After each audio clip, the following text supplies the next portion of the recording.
This is a Canvas copy of what I'll be demoing for you in class on assignment number 12. It will get you through the first awkward moments of using Illustrator.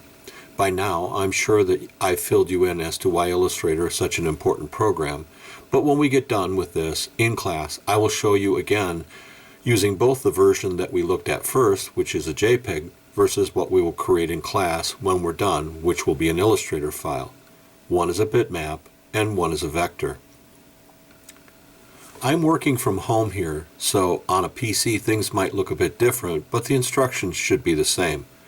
When I'm showing you in class, of course, it'll be on a Mac, just as you are now. So, open Illustrator, choose File, New Document, and be sure that you open one that is set to 8.5 by 11 inches instead of points. Here I have adjusted my height to 8.5 and my width to 11 inches. The default in Illustrator is often set to 8.5 by 11 portrait, but you'll have to pay a close attention to your orientation. I will show you how to change that, and be sure that you are set to a landscape format. When it opens, it will look like this. This is what's called an artboard. You can create as many artboards in Illustrator as you want. For now, one will do. In Illustrator, when you want to put something on your artboard, you first go to File, Place. Since your example is being given to you, you will need to go to a source outside of Illustrator to find it. I will supply you with a background sketch, and you can download it and place it into your peripheral drive. Please keep it together in a folder marked for this assignment. That way, if you get lost, you can always come back to this point.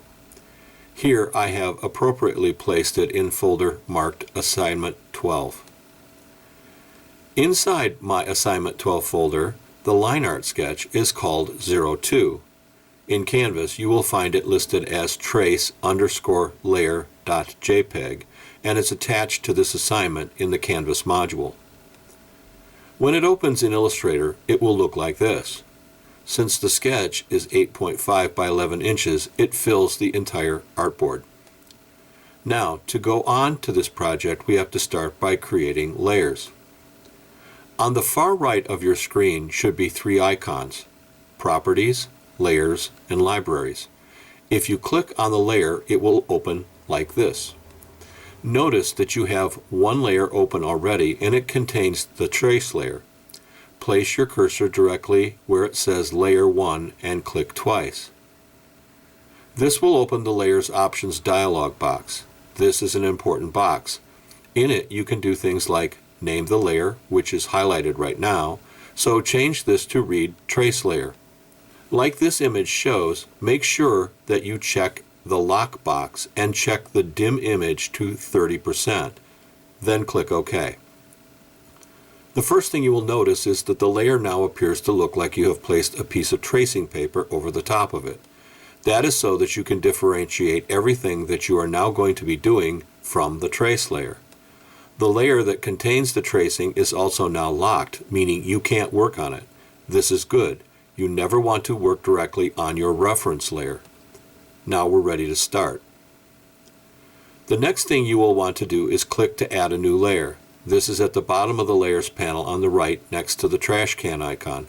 Obviously, if you want to throw a layer away, you drag it to the trash.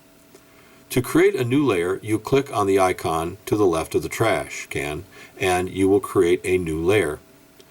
To the left of the Layers icon is an icon called Groups. We'll get to that later, but for now, you only need to worry about how to create new layers and how to throw them away. So then, thinking back to the previous presentation, we need to create a layer that represents the sky, or layer number 10. So, click on a new layer and name it Sky. In order to create the sky, we are going to use a tool called the Gradient tool. It is 10 tools down from the top on the right side, if you click on it. Actually, that should read, it's 10 tools down from the top on the left side, if you click on it. This dialog box will open, and I've moved mine over to the right here, and I've also clicked on a small box located at either end of the Gradient dialog box. The gradient will likely show up as just a black to white gradient, and we of course want a color of some sort. If I click on the box at the extreme left of the gradient and then click on the red swatch that opens up, my gradient window will change from red to black. I want it to go from red to something like yellow, so I will click again on the small box on the right of the gradient window and choose a yellow swatch. That will change the gradient tool to look something like this. I will now need to create a frame into which to place my gradient. Illustrator requires frames into which you place things like gradients and colors. When you create a shape with a tool like the pen tool and the shape is completed, it will also be a frame into which you can place gradients or colors. So with my sky layer from the layers palette highlighted, I will go to my rectangle tool, 5 tools down from the top of the tool palette on the left side. Note the other shapes also indicated here. I will now click and drag open a frame that corresponds to the dark rectangular line running just inside the edges of my trace layer. When I release it, I should see a thin line with some handles appearing on it. This indicates that Illustrator wants me to do something. In this case, place the gradient into it. If I place my cursor at the bottom of the artboard and drag straight up to the top, my gradient should get applied like this. Notice how the framing lines and the handles appear in red around the gradient. This means that Illustrator now recognizes that this layer, the sky layer, layer 10, now contains this gradient and that it is set to this bounding box. Your first layer is now done. 9 more to go. But before we go on, I want you to lock this layer by clicking on the lock icon on the layer, which is to the right of the eye icon. Now, in order to see what we need to do next, we need to shut off the layer that we just created so that we can see through it down to the trace layer.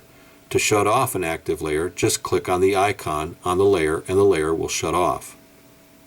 You should now be back to this. Now, in order to draw anything, we need to select a color. I'm going to use black, so double-click on the stroke box. In this case, it's the box directly under the box that has the gradient in it, the last thing that you created from your previous layer. First, however, you will need to shut off that fill gradient.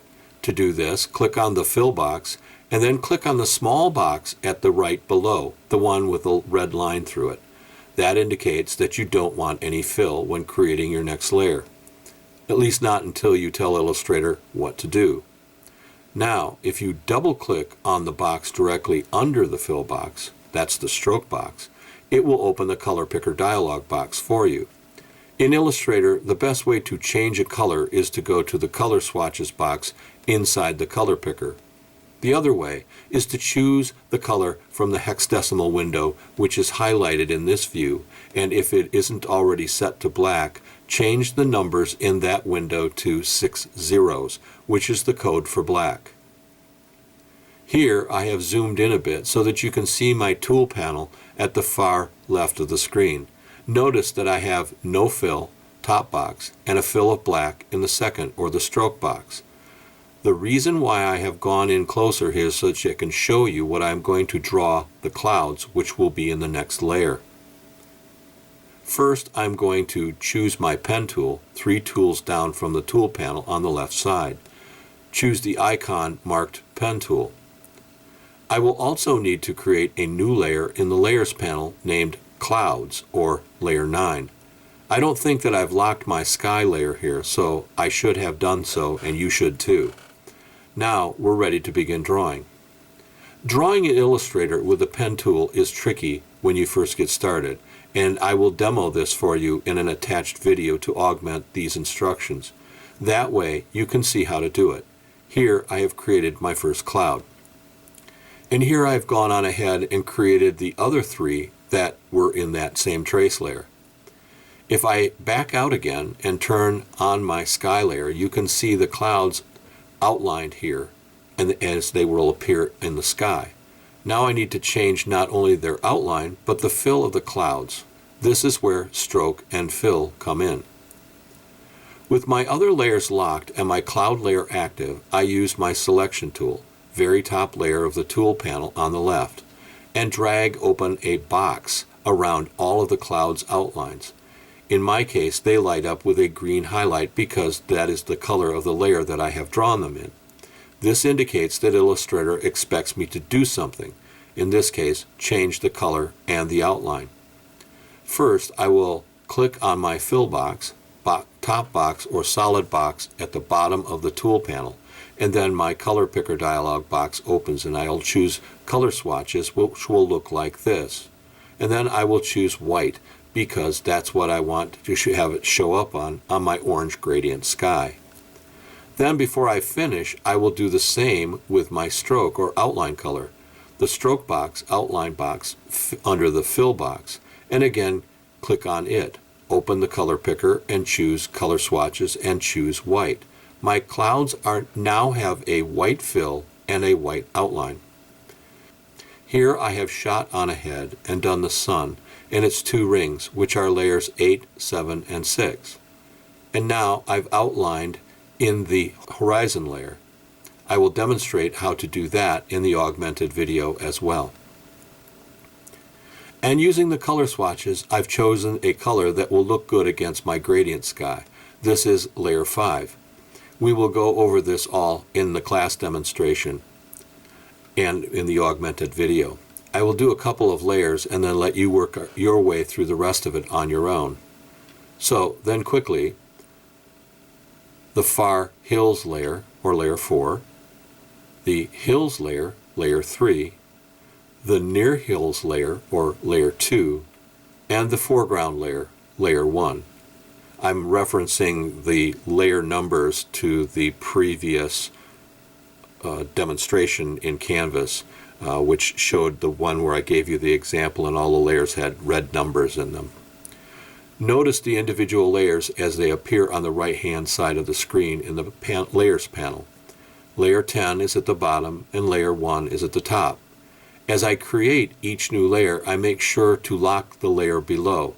This makes sure that I don't get my layers confused or accidentally work on one layer thinking I'm working on another.